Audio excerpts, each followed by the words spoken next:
Hello friends, it's Dan. Welcome back. Welcome to another plastic miniature review, this time for the Prussian Landwehr by HaT Miniatures for their 28mm plastics line. And as with all sponsored content, my normal disclaimer here at the beginning is that this is indeed sponsored content because HaT was kind enough to reach out and set us up with these figures to review together. So thank you again to HaT for coordinating with me, facilitating this review for us. Much appreciated. And this is now the second set that we're looking at within this 28mm range for HaT that's new to the company. You may be familiar with them for their 1/72 scale range of figures that's quite extensive. They've been around for a long time and doing this for a long time. But other than a range that I learned about from the comments of the last video, which is their LCID line that they did in 28mm, these black powder units, again, American War of Independence is one range, and Napoleonics seems to be the other range that they're trying to dip their toe in here. And I think it's a very exciting proposition. I do want to say here at the beginning, I said it in the beginning of the last video as well, just to kind of set expectations, that HaT has adopted a very interesting and different philosophy with these sets, where I mentioned in the last video that a lot of other companies are coming into it thinking, I want to sculpt a better version of the sets that are already on the market and price it about the same or maybe slightly more than the other sets that are already on the market. That is a different point of view, which is that they're going to make more affordable figures that are very easy to put together and simple to paint by comparison. And that's important to keep in mind because these figures are, this box is 40 miniatures for $20 US, which is really like half the price of the next cheapest option on the market. So while they're going to be simpler to put together in terms of them being really 6 monopose figures, again across 40 different figures, but 6 sculpts, and the fact that the details can be a little more shallow than what you would be used to compared to some of the big names that are in this space, like Perry Miniatures, like Warlord Games, etc. It's important to keep in mind that that's all design features of these sets. So with that out of the way, the box art I think is really effective. This is, I said in the last video, like quintessential HaT, having a illustration, an example of like a figure that they're trying to represent within this box. I realize that the background is actually unique. Normally with their 1/72 sets, they do have just like an isolated soldier, just like this, like I said, like on a cover of an Osprey book. But normally it's a white background, whereas here we have this very nice, colorful, almost like jewel tone background to it. And then on the back we've got some renders of the 6 poses that are going to come inside of the set. This might be my only criticism, but it's very consistent with what HaT does with the rest of their ranges. I wish that they were, instead of renders, actual printed versions of these figures that were then painted.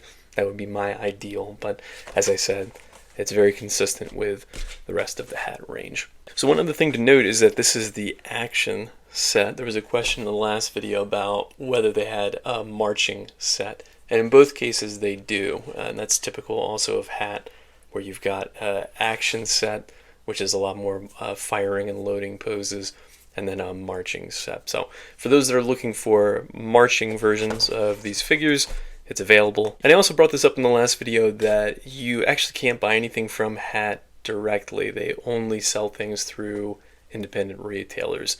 So you'll have to contact one of your local friendly neighborhood gaming stores to determine if they carry HaT, or of course there are online retailers as well. But I'll have a link in the description to the main HaT website. They do have some information on distributors that you can contact if you're curious. So inside of the box, what you're going to receive are 4 identical sprues of 10 miniatures apiece. Remember, there are 6 unique poses, but there's 10 miniatures. If you're new here, a particularly warm welcome. What we're going to do is isolate one of these sprues to look at together. I'm going to show you all the detail that are on these figures, and there's really no like bits to give you breakdowns on like we normally do, but from there I'll snip them off the sprue, show you how they look. Might do a little bit of kit bashing, mostly just like a head swap if I can pull it off. But from there we'll do some scale comparisons with different manufacturers, and then I'll give you my final thoughts. So one production note actually is that this sprue is actually different from the sprue we looked at from the American War of Independence infantry. Let me see if I can grab that. So it's not a major difference, and it doesn't matter at all, but it's just a curious note that this is a totally round, thicker sprue, and then this is from the American War of Independence infantry, and you can see that this has a flat-bottomed sprue that is a little bit thinner in nature. So this sprue is more like the sprues you would be used to from, say, Victrix or War Games Atlantic, Warlord Games, whereas this is a rounder, again, thicker sprue, but doesn't seem to have anything to do with the final miniature quality. Let's take a look at the front and back of the sprue here, and I'll show off the details. One thing that might jump out at you right away, if you watched that American War of Independence infantry review, is that this one is actually a multi-part set, which is a technicality. It's just that the backpacks are detached. But I do appreciate that, because you can imagine if the backpacks were just sculpted on, it would kind of turn into a blob on the back of the figure. So having them detached like that is a good way to add a little bit of depth to the figure. And it mirrors what we've seen from just about every other manufacturer. So remember, from a detail standpoint, that any perceived shallowness that you might see on these figures, especially on things like the pant legs, the uniform like folds, that there is going to be shallower than what you would get from some of those other manufacturers, but that's a deliberate design choice from HaT, that they're trying to keep these more approachable, right? That you want to make them as easy to paint and get on the table as possible. So it's just a different kind of design philosophy that we're going for here. And I think I like these more than the American War of Independence guys. There's nothing like wrong with them, but I do see more definition in things like the belts. I think the faces have a little bit more detail to them.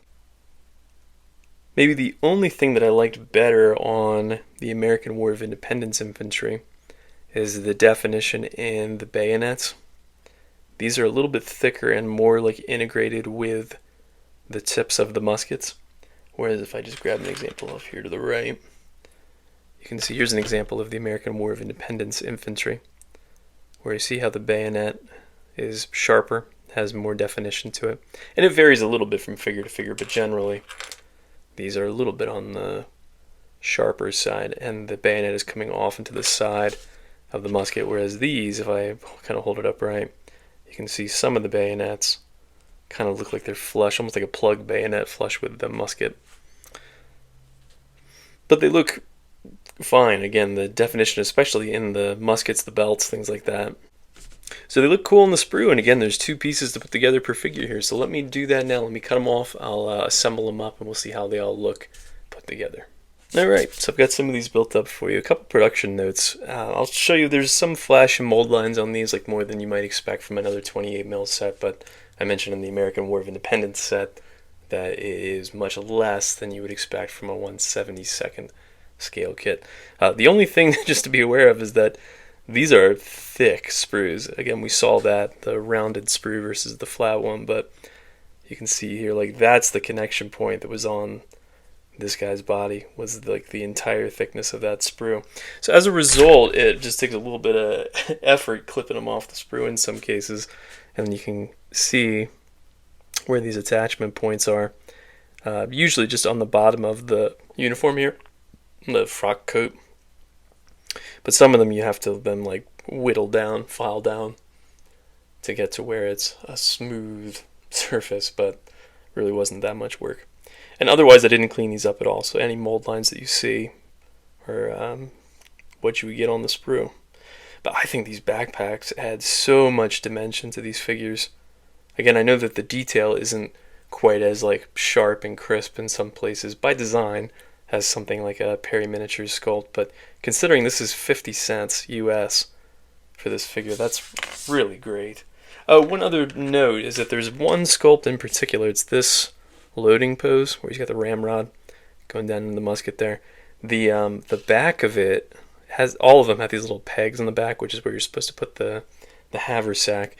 It doesn't line up here, so I found I just had to snip it off, which is what I did in this case. So you can see I just took the clippers and just sheared it clean off, and then the backpack attaches no problem, just with a little dab of glue there. But you can see here again, some of these attachment points are just on the thick side. But as I said, if you then use your side of your X-Acto. If you've got a file, that'll work just fine too. There's actually two styles of haversack too, which is fun because it means you can mix and match between otherwise identical poses just to add a slight bit of variety to the figure, or even like tilting it one way or the other just to make it a slightly different miniature. But again, I think these look really good. The only thing, again, from a detail standpoint, that I found lacking in some cases was, as I mentioned, the bayonets. I actually came up with a couple of different solutions. So this one I actually whittled down. Like I took my X-Acto knife and sharpened it, and I think the end result on that one is convincing enough. In another case, I just snipped it off completely, which I think also works just fine. So again, I just sheared it off at the end to make more of a Jaeger-looking guy, I guess, but I think that also works just fine. And then this one, I got a little sillier. This I attached. I snipped it off at the end, as you can see. Same basic conversion, but then I attached, I think it's a medieval sword to make a much larger bayonet. This is more like a World War II era sword bayonet because it is a actual sword, but there you go. It only took me 30 seconds to do that conversion. But yeah, I mentioned too, again, there's the different backpacks. I have to repeat that I did not clean these up at all. A couple more figures here too. You can see that connection point is, again, that's the thick one, and it's kind of hard to clean up in some places, but again, with a file, a little more flash there on the foot, but really, I was expecting more mold lines on these, to be completely candid, again, for the price point. But otherwise, this isn't converted at all.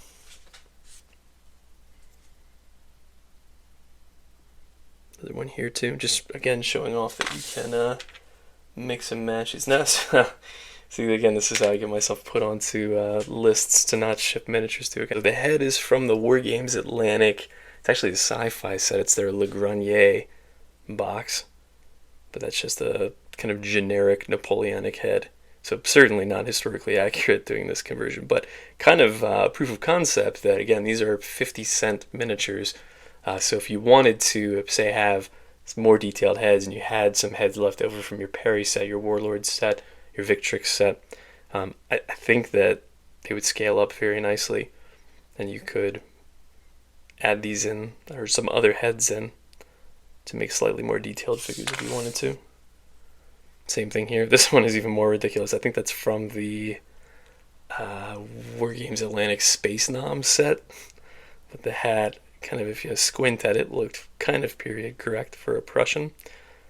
So I threw that one on. I think he's even smoking a cigar. So very silly, but once again, just trying to show that you got options here with these figures, because I think they scale pretty nicely. Speaking of which, let's throw them on the Lazy Susans here and see how they properly scale up with some different manufacturers. And here you can see them next to some other manufacturers with the names of those ranges or manufacturers listed in red on their primed bases. Pay particular attention to, for example, Perry miniatures. You can see I think they would scale up very nicely there.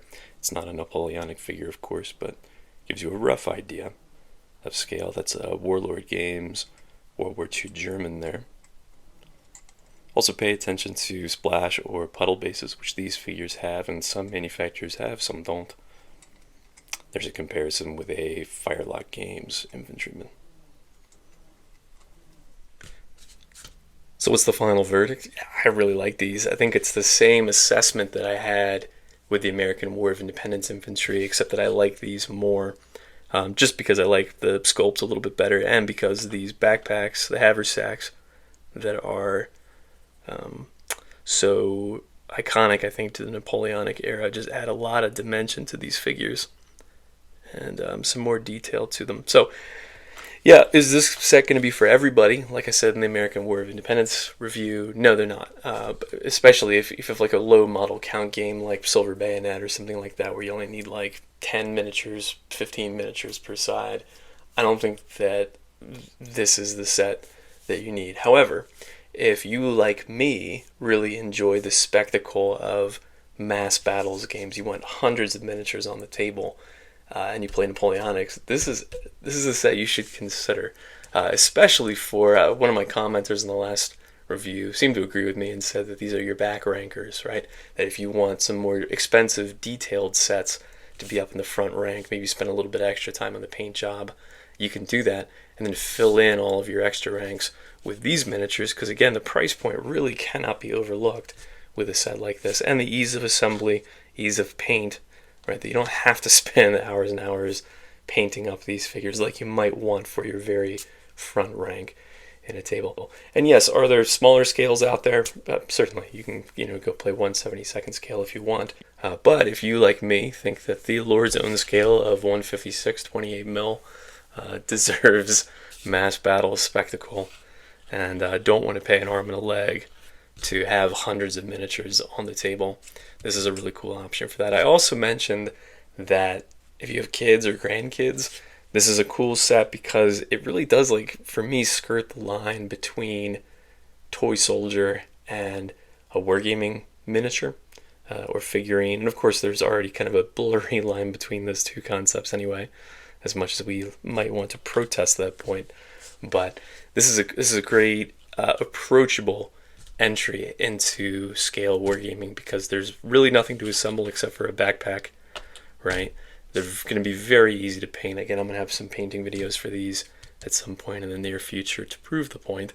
But again, if you've got kids, grandkids that might be slightly intimidated by, a 6 or 7 piece multi-part plastic set, or maybe you don't want to like dive in with an expensive investment into something they might not care about, and then this is another great option to consider. So I really dig these. I think I'm going to see if I can get the marching ones as well. And I'm going to keep an eye on this range because it looks like they've got some Hungarians coming down the pipeline, and I'm sure they're going to be hitting all of the big nations, France, England, Russia, to name just a couple. So curious to see how the range develops. Very grateful once again for HaT for sending these to us to check out. As I said, I'm eager to see how the range evolves here.